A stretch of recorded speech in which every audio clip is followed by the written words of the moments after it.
जय श्री हरि। प्रभु, आप सबों ने श्री आनंद रामायण के विलास कांड का 9वां सर्ग का प्रसंग सुना, जो था सूर्य ग्रहण के अवसर पर श्री राम का कुरुक्षेत्र तीर्थ में गमन, अगस्त पत्नी लोपामुद्रा और सीता जी का संवाद, श्री रामराज का वर्णन और विलास कांड का महात्म्य, ये प्रसंग आप लोगों ने सुना।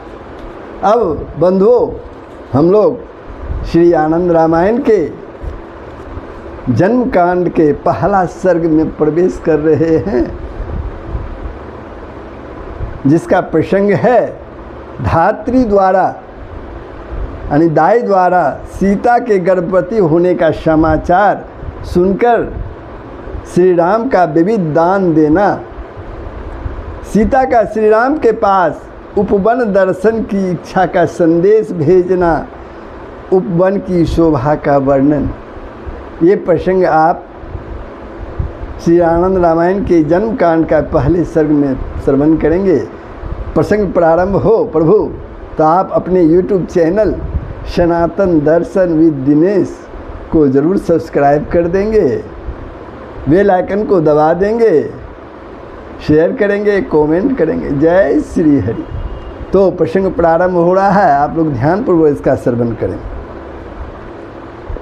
एक दिन श्री राम ने धात्री के मुख से यानी दाई के मुख से सुना कि सीता जी गर्भवती हैं, तो वे अत्यंत ही प्रसन्न हुए। श्री राम ने अत्यंत रमणीय तथा बहुमूल्य वस्त्राभूषणों को सीता जी को प्रसन्नतापूर्वक प्रदान किया तथा अन्य ब्राह्मणों दान मांगने वाले को विविध प्रकार के रत्नों से जटित वस्त्र आभूषण का उन्होंने दान किया।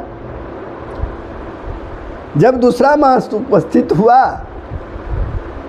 दूसरा महीना उपस्थित हुआ तो उसके दूसरे दिन श्री राम ने ब्राह्मणों को आदरपूर्वक बुलाया और महर्षि वशिष्ठ जी ने विधि विधान पूर्वक बड़े ही समारोह से दिव्य उत्सवों के साथ आदरपूर्वक सीता जी का पुंसवन संस्कार संपन्न किया। उस उत्सव में उन्होंने राज श्री जनक तथा महारानी सुमेधा को भी आमंत्रित किया। अपनी पुत्री सीता को गर्भवती जानकर जनक परम संतुष्ट हुए। उनका हृदय हर्ष से भर उठा, खुशियों से भर उठा। श्री राम एवं सीता को भली भांति सम्मानित करके और श्री राघव द्वारा स्वयं भी सम्मानित होने के बाद राजा जनक ने रानी सुमेधा के साथ अपनी पूरी मिथिला के लिए प्रस्थान किया। प्रभु श्री राम सीता के साथ अत्यंत संतुष्ट मन होकर समय व्यतीत करने लगे। एक दिन की बात है, सीता ने धात्री के माध्यम से प्रभु श्री राम के पास यह संदेश भिजवाया कि मेरी इच्छा है कि मैं आज आपके साथ साकेत नगरी के बाहर स्थित अत्यंत रमणीय उपवन में जाकर आनंद विहार करूं। धात्री के मुख से प्रिया सीता के इस प्रकार संदेश को सुनकर श्री राम ने लक्ष्मण को बुलवाया और मुस्कुराते हुए मधुर एवं अत्यंत मंगलवाणी में लक्ष्मण से कहा, हे सुमित्रा पुत्र लक्ष्मण, सीता की अभिलाषा है कि वह मेरे साथ उपवन का दर्शन करे, अतः मैंने तुम्हें इसी कारण से बुलवाया है। बहुत अच्छा। ऐसा कहकर लक्ष्मण ने श्री राम की आज्ञा का पालन किया और शीघ्र ही सभा में जाकर सेवकों को बुलवाया। लक्ष्मण ने अत्यंत प्रसन्न मुख होकर उनसे इस प्रकार की घोषणा करवाई, हे नगर निवासियों,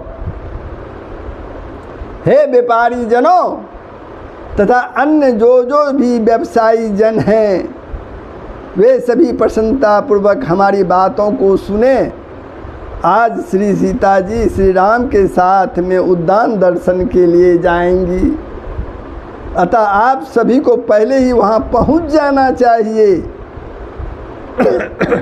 उसके बाद सुमित्रा पुत्र लक्ष्मण ने पुनः दूतों को आदरपूर्वक बुलाकर उन्हें आज्ञा देते हुए कहा, आप लोग उपवन में चारों ओर बस से निर्मित चित्र विचित्र प्रकार के आवास स्थान यानी तंबू आदि शीघ्र ही बना दें और उस सारी भूमि को भली प्रकार स्वच्छ और साफ सुथरा कर दें। दूतों के इस प्रकार का निर्देश देकर लक्ष्मण श्री राम के पास गए और प्रणाम करके विनय पूर्वक सादर उनसे बोले, हे रघुनंदन, प्रस्थान करने का समय उपस्थित हो गया है, सभी तैयारियां पूर्ण हो चुकी हैं। हे विभो, क्या आपके लिए तथा सीता जी के लिए वाहन लाने की आज्ञा प्रदान करूं? लक्ष्मण के इस प्रकार के वचनों को सुनकर श्री राम जी ने सीता जी से कहने लगे, हे सीते, तुम्हारे मन में किस यान में चढ़कर जाने की इच्छा है, मुझे बताओ। श्री राम के वचनों को सुनकर सीता जी बोली, मेरी इच्छा पालकी में बैठकर जाने की है, मेरी इच्छा पालकी में बैठकर जाने की है। श्री राम भी पालकी में ही जाना, श्री राम को भी पालकी में ही जाना अच्छा लगा। उनकी बातें सुनकर श्री लक्ष्मण जी ने दूतों के द्वारा शीघ्र ही 2 पालकियां मंगवाई। सीता जी भी धीरे धीरे पालकी में आरूढ़ हुई। सीता पालकी में लटकती हुई मोती के झालरों को हटा कर बार बार मार्ग के दृश्यों का अवलोकन करने लगी। इस प्रकार से सखियों द्वारा घिरी हुए अनेक प्रकार के कौतुकों का आनंद लेने लगी।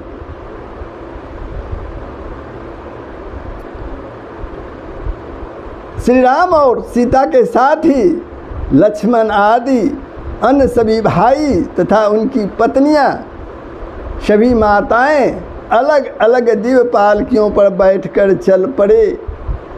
आगे आगे श्री राम आदि सभी भाइयों की, उसके बाद उनके पीछे उनकी माताओं की पालकी जा रही थी। उनके पीछे भाइयों की सीता, उर्मिला आदि पत्नियां पालकियों में चल रही थी।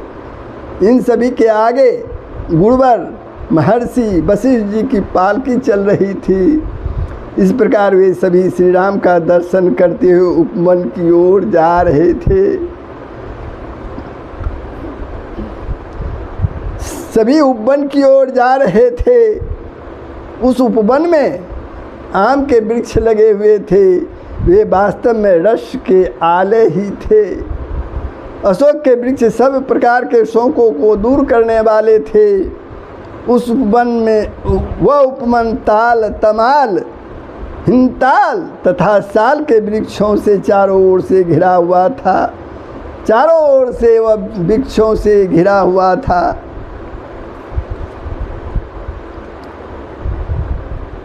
वृक्षों से गुरु आध्यात्मिक गौरव संपन्न लग रहा था। कैथ के वृक्षों से कपियों के समान पिंगल वर्ण का दिखाई दे रहा था। लकुच वृक्षों से वह अत्यंत मनोरम दिखलाई पड़ रहा था। अमृत फल के समान अमृत वृक्षों, केले के वृक्षों से वह अत्यंत सुशोभित था। वह अत्यंत ही सुशोभित था। इस प्रकार की शोभा से संपन्न उस उपवन को सीता जी ने देखा। वह उसे देखते ही अत्यंत प्रसन्न हो गई और इधर उधर विचरण करने लगी। तो बंधुओं, ये प्रसंग यहीं समाप्त होता है। कैसा लगा आप कमेंट के माध्यम से बताएंगे, साथ ही शेयर के माध्यम से दूसरों को भी पाठ श्रवण का मौका देंगे। जय श्री हरि। सबका कल्याण ही होगा, पूरे विश्व का कल्याण होगा। यही सनातन धर्म का मूल तत्व है। जय श्री हरि।